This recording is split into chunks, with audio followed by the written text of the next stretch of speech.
नमस्कार, प्रणाम। मेरा नाम राणा दीपू सिंह है और आज बात फिर से यूक्रेन में मेडिकल की पढ़ाई कर रहे हैं मुन्ना भाई एमबीबीएस लोगों से। ऐसा है कि आप लोग जब संवेदना को तमाशा बना के एक वीडियो डाल रहे थे, जब आपको वहां से रेस्क्यू किया जा रहा था, उस पर हमने एक वीडियो कर दिया, वो आपको बहुत चुभ गया है ना। तो चलिए आज ना हम आप लोगों पे बात करते हैं और एक एक कर पहले आपके झूठ का पर्दाफाश करते हैं। आप लोग क्या कह रहे हैं कि आपसे भारत का सरकार जो है टिकट का 4 गुना पैसा वसूल कर रही है। अरे कम से कम शर्म तो करिए। इंडिया का एयरलाइंस आपको फ्री में लेके आ रहा है, फ्री टिकट दे रहा है, फिर भी आप झूठ फैला रहे हैं। और चलिए ये भी मान लेते हैं कि आपसे टिकट ले रहा है, तो काहे नहीं ले जी।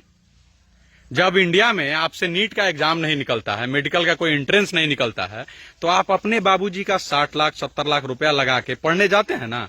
तो आप तो मेडिकल का तैयारी करने के लिए जब 60 लाख 70 लाख लगा दे रहे हैं, तो आप कोनो मध्यम वर्गीय परिवार या निम्न स्तरीय परिवार से तो है नहीं, है ना।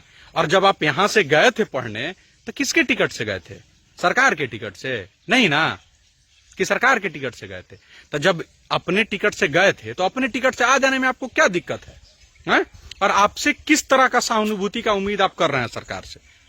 जब इतना दिन पहले सरकार बोल दी कि वहां से पे युद्ध का माहौल बन रहा है, बहुत दिन से सब लोग हम लोग भी जान रहे हैं, रूस पूरा तैयार खड़ा था। तो जब सरकार बोल दी थी कि वहां के बच्चों को निकल जाइए, तो कौन बात का इंतजार कर रहे थे? मुफ्त में टिकट हो जाने का, कि जब सरकार मुफ्त में टिकट मुहैया कराएगी तब निकलेंगे? हैं, काहे नहीं आ जा रहे थे? सरकार बोल दी थी ना कि रूस अभी हमला कर देगा, वहां पे लड़ाई का माहौल बन रहा है, रसिया भी बोल रहा था, सरकार का भी एडवाइजरी जारी हो गया। तब आप लोग कान में तेल डाल के सुतल थे, और आज सरकार पे उंगली उठा रहे हैं। और एक और बात बताइए जी, आप लोग जो यूक्रेन पढ़ने जाते हैं, उस सर्टिफिकेट का कोनो मान है? उस सर्टिफिकेट को लेके आप इंडिया में डॉक्टर बन सकते हैं? नहीं बन सकते हैं ना।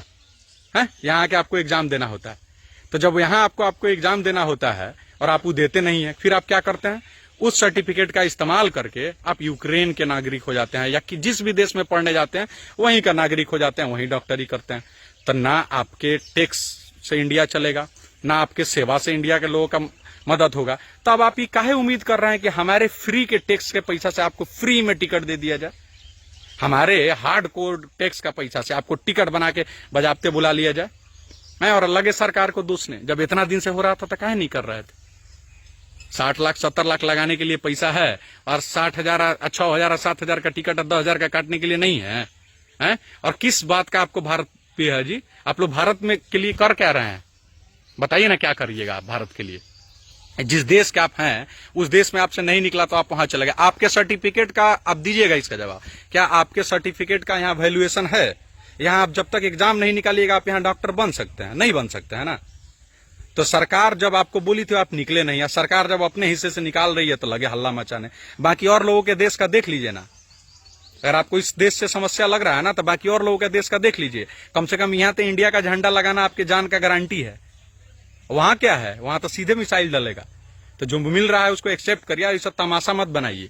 और जो वीडियो बनाया गया था ना, इसलिए बनाया गया था कि आप लोग हैं मुन्ना भाई एमबीबीएस, कहा कि आप लोग पैसा पर सर्टिफिकेट खरीद रहे हैं, ठीक है ना, और उससे ना देश का भला हो रहा है ना हम लोग का। तो रहने दीजिए, मुंह मत खुलवाइए। बहुत बहुत धन्यवाद।